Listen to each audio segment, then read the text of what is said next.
How's it going, guys? Welcome back to the channel. Today we have one here from Forces of Valor, of course.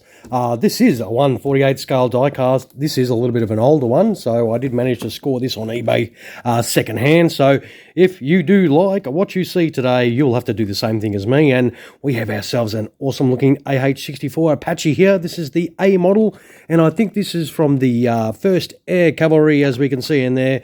And this is from Kuwait in 1991. This does look pretty cool.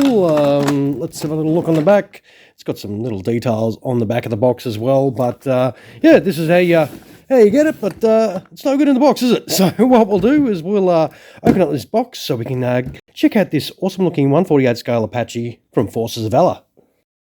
Alright, with the Apache out of the box, it does have the ordnance in the side of this cardboard packaging. We'll move that out of the way so we can concentrate on this awesome looking Apache right here. It does come with a stand, of course. It's a 3-piece plastic stand that you do put together. You do get the Forces of Valor little pamphlet, of course, which does have all their really cool offerings. If you really want to sort of check that out, if I can actually open it, it's quite large, obviously, and it is double-sided, so there is a lot of stuff that you can get from Forces of Valor if you wish to. It also does come with this collector card if you care about that sort of thing. It's not numbered, I don't think, but it's just got some specifications about the aircraft, of course, and some details and stuff like that. And of course, they do provide you with a set of instructions to put everything on, which are pretty straightforward. It's just double-sided and not that difficult. So this is from 2003. Well, this is from the future. It's from the year 2003. But as you can see, obviously it meant 2003, so this is over 20 years old, this particular mold. So, and as I said, if you do want one of these, you do have to hunt around on the second-hand market. So we will see how this actual diecast model has aged. Now, there is a couple of screws underneath the base, and then there's a couple of more screws that hold a secondary base to this, so you can then finally get it off, and I've already undone all those pieces. So yeah, and that's the base you get. It's got a little template and everything on there. We'll move this out of the way though. We'll concentrate on the mighty Apache and have a little look at that. Now, it does look very nice. For such an old model, it does have what looks to be a lot of oh, okay, hang on. Well, there you go. That opens up so it can, give you access to the pilot figures that are in there. That is really great. There is a lot of detail on this. There's a lot of moving bits and pieces. That's nice. We've got a chain gun moves around as well. I think you do have some engine access. Yes, you do. Oh, Jesus, look at that.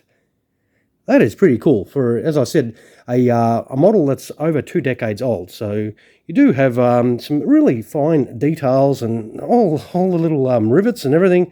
There's a lot of panel lines, a lot of sort of weathering, inking, and everything like that. It is really well done. Does all the wheels move if you care about that? I don't think the sort of the landing gear suspension moves up and down or anything. There's no movement in that, but doesn't bother me at all. Tail rotor, yeah, that's, moves nicely. Probably the only thing, I suppose, that does let these models down is the actual, the rotor blades themselves.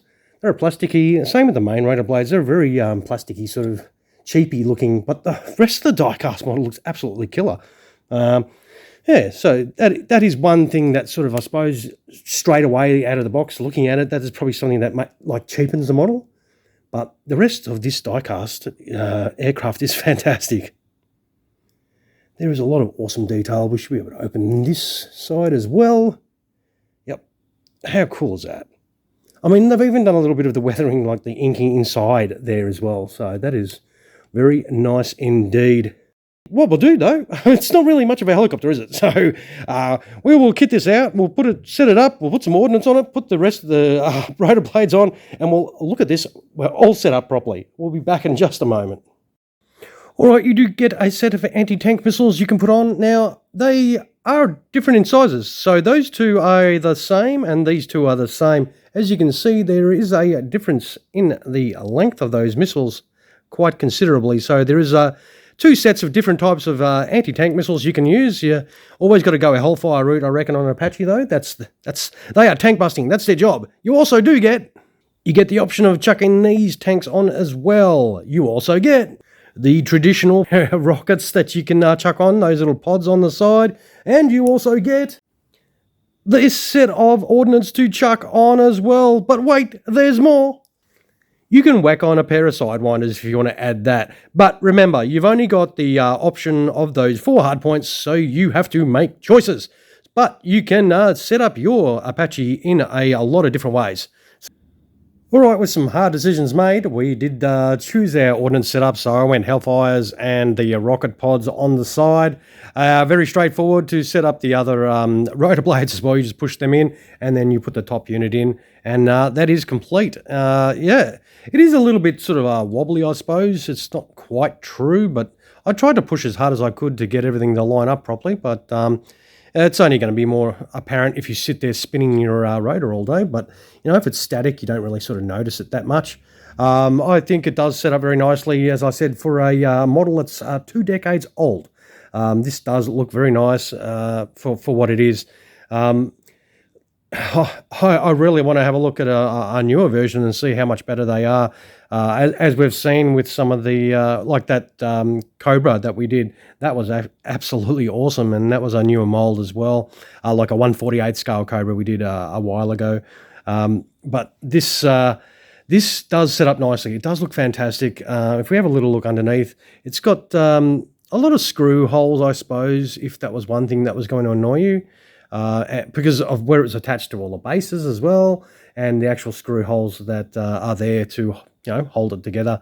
But overall, I think the whole build is fairly nice. I like it. I reckon it does look pretty cool. I don't have a problem with this whatsoever. The more fussy collector may have some issue with this, especially being a bit older. I mean, I think it is a little bit dusty here and there too. So obviously this has been displayed by the previous owner.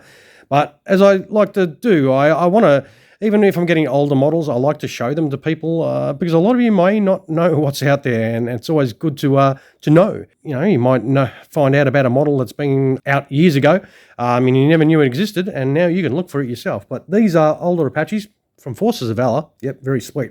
Let's see if we can manage to put it on the stand. That is your stand, and I suppose, well, there's a big hole there. Let us see if that goes in there. So that is sitting quite forward, and that is, well, it looks like it's in the right spot. That is your Apache on the stand. Yep, sweet, looks cool. These stands aren't very high, which is not a bad thing. I don't mind that. That's the height of the stand, so it is pretty low. But I don't mind having a low stand. If I was to use a stand, I'd probably prefer that kind of thing as well. You get some stands that are really high, and you sort of think, if that stand ever lets go, that is going to be messy. But yeah, that is pretty cool. I reckon this is not a bad offering from Forces of Valor. If you can find yourself one of these older ones, it is definitely worth the hunt for it. And that's part of the fun when collecting diecast. It's always good to hunt for, you know, something a bit out there, a bit older and a bit harder to find, because when you do manage to get one for yourself, it brings you to that happy place, doesn't it? So, all right, I will wind this video up. I have waffled on enough for you, and you know, sausage finger test. It's not a bad size, being 1/48 scale. And I reckon this is pretty cool. So if you think the same, don't forget some of those down there, of course. Always feel free to comment, and always feel free to subscribe to the channel. I will take some photos of this awesome Apache and chuck them on at the end of the video if you care to view those. And so you can see this awesome model without my fingers all over it. All right, everyone, thank you so much for checking out another one of my videos. I hope you enjoyed what you saw today. All right, you all have a fantastic rest of your day. Cheers, everyone.